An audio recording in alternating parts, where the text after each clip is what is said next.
Hi, boys and girls. So this is read aloud of our novel assignment pages for today. Where we left off was in our book clubs together, where we left our characters just sort of trying to get to each other's secrets, if you remember. And now the kids are at Mrs. Frank Weiler's mansion, and they're feeling each other out. So that's where we left off. So we're on page 133 if you want to follow along. Or hopefully you have already read this through yourself once. It's good to read it yourself as well. Good for you, I cheered. Now I was certain that I liked these two children. Let's go to lunch. Examining the two of them in that bright light, I saw that they looked wrinkled, dusty, and gray. I instructed them to wash up while I told the cook to prepare for two more.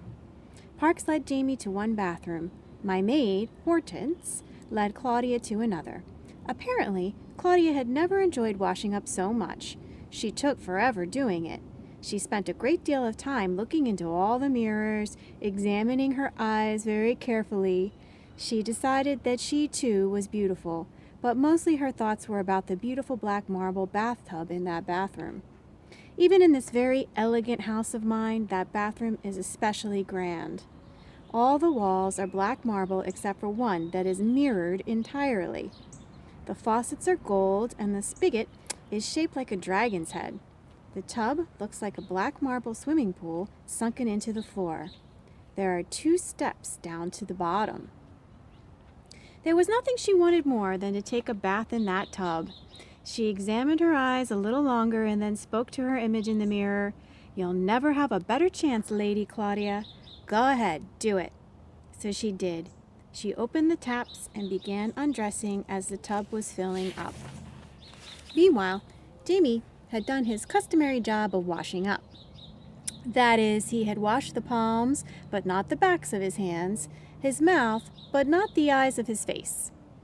He emerged from the bathroom long before Claudia and, growing impatient, began wandering through rooms until he found Hortense and asked her the whereabouts of his sister. He followed directions to Claudia's bathroom, where he heard the water still running. It takes a lot of water to fill that tub. Suicide, he thought.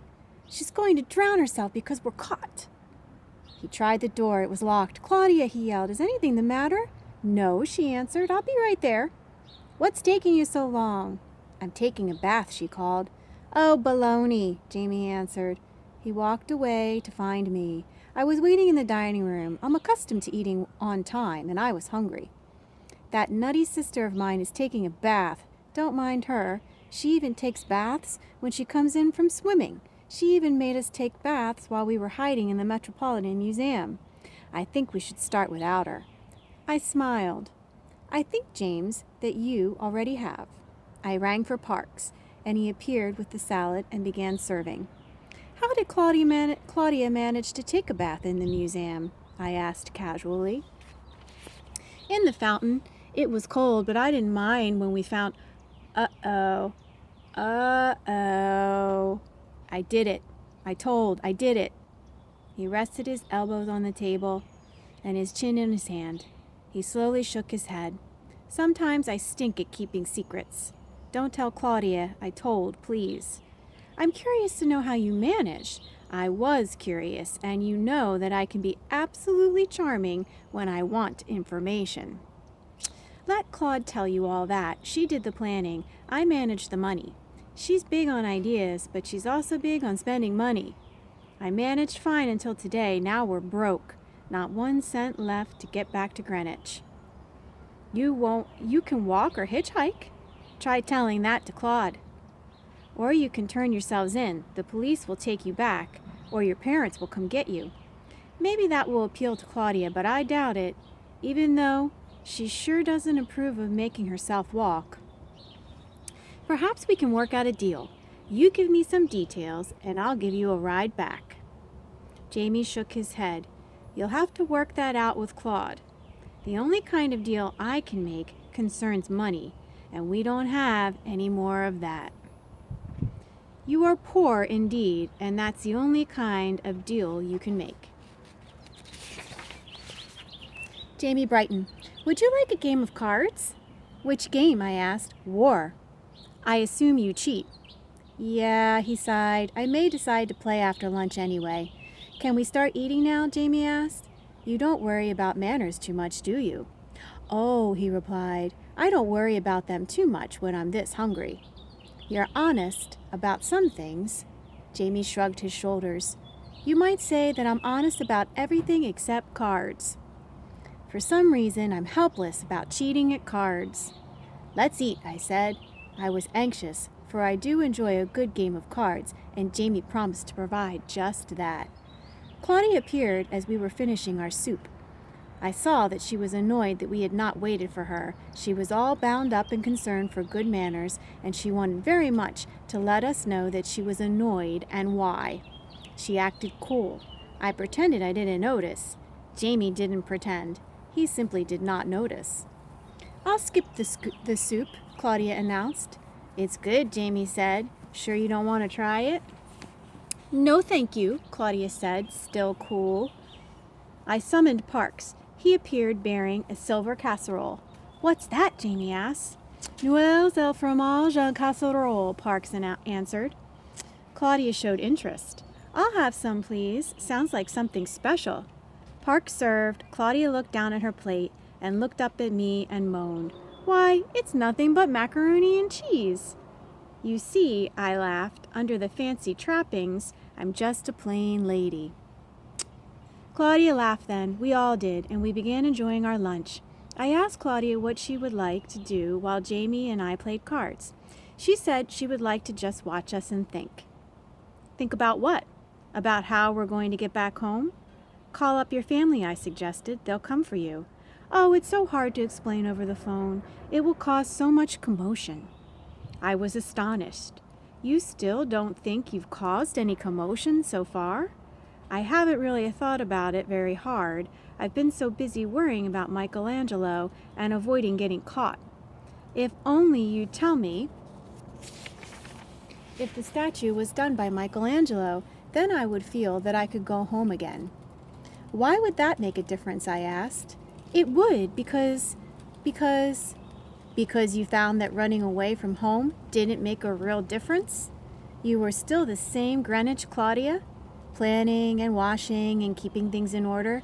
I guess that's right, Claudia said quietly. Then why did you run away? Claudia's words came slowly. She was forming thoughts into the shape of words for the first time in a long time. I got the idea because I was mad at my parents. That was getting the idea. Then I started planning it. I thought that I had to think of everything, and I thought of an awful lot, didn't I, Jamie? She looked over at her brother, and he nodded. I enjoyed the planning. Without anyone knowing that I was doing it, I am very good at planning. And the more plans you made, the more it became like living at home away from home, I interrupted. That's true, she said, but we did enjoy living away from home in a mild kind of way. Notice that Claudia is still being very careful not to reveal to me where she and Jamie stayed. I wasn't ready to push yet. I felt I had to help the child. Don't laugh as you read this, Saxonburg. I do have some charity in me. What part of living away from home did you like best? Jamie answered first. Not having a schedule. Claudia became impatient. But Jamie, we did have a schedule of sort of. The best that I could manage under the circumstances. That wasn't the most fun part of running away. What was the most fun part for you, Claudia? First it was hiding, not being discovered. And after hiding became easy, there was Angel. Somehow Angel became more important than running away. How did Angel become involved with your running away? I purred. I won't tell you, Claudia answered. I put on my surprised look and asked, why not? Because if I tell you how Angel got involved, it will be telling you too much else. Like telling me where you've been all week? Maybe, she answered coolly. Why don't you want to tell me that? I told you before, that's our secret. Oh, you don't want to lose your bargaining weapon, I crowed. Is that why you're not telling me where you stayed? That's part of the reason, she said. I think the other part is that if I tell, then I know for sure that my adventure is over. And I don't want it to be over until I'm sure I've had enough. The adventure is over. Everything gets over, and nothing is ever enough, except the part you carry with you. It's the same as going on vacation. Some people spend all their time on vacation taking pictures so that when they get home, they can show their friends evidence that they had a good time. They don't pause to let the vacation enter inside of them and take that home. Well, I don't really want to tell you where we've been. I know, I answered. Claudia looked at me. Do you know I don't want to tell you, or do you know where we've been? Which do you mean? Both, I told her quietly. I resumed eating noises et fromage en casserole. Claudia looked over at Jamie. Jamie had slipped down in his seat and had thrown his napkin over his face. Claudia jumped up from her seat, grabbed the napkin off Jamie's face. Jamie quickly threw his forearms where the napkin had been. It slipped, Claude. It slipped out. Jamie's voice was muted since his forearms were protecting his mouth. Jamie, Jamie, that was all I had, all we had, the only thing we had left. I just forgot, Claude. It's been so long since I've had a conversation with anyone but you. You shouldn't have told her. You heard me say to her that that was our secret twice. Now everything is lost. How can I get her to tell? You had to go and blab it all, blabbermouth. Jamie looked at me for sympathy. She does get emotional. Claudia, I said, be seated. She obeyed and continued. All is not lost. And I continued, All is not lost. I'm going to make a bargain with you, both of you. First of all, stop referring to me as her. I am Mrs. Basil E. Frankweiler. Then, if you give me all the details of your running away, if you tell me everything, I'll give you a ride home. I'll have Sheldon, my chauffeur, drive you home. Claudia nodded. No. A Rolls Royce, Claudia, and a chauffeur. That's a very fine offer, I teased. Jamie said, how about it, Claude? It beats walking. Claudia squinted her eyes and crossed her arms over her chest. It's not enough. I want to know about the angel. I was glad that I wasn't dealing with a stupid child. I admired her spirit, but more, I wanted to help her see the value of her adventure. She still saw it as buying her something. Appreciation first, information now. Nevertheless, Claudia was tiptoeing into the grown-up world, and I decided to give her a little shove. Claudia, James, both of you, come with me. We walked single file through the several rooms to my office. For a minute, I thought I was leader in a game of follow the leader. Jamie caught up with me and said, for an old lady, you sure walk fast. Claudia then caught up with Jamie and kicked him. We arrived at my office, and I motioned for them to sit down. Do you see those filing cabinets along the wall? I asked, pointing to the south wall. Those are my secrets, and one of them is the secret of Michelangelo's angel. I'll share that secret with you as the rest of my bargain. But now my information is more important than yours, so you must have a handicap. The handicap is that you must find the secret file yourselves, and you have 1 hour to do it in. I turned to leave, then remembered. And I don't want my files messed up or placed out of order. They're in a special order that makes sense only to me.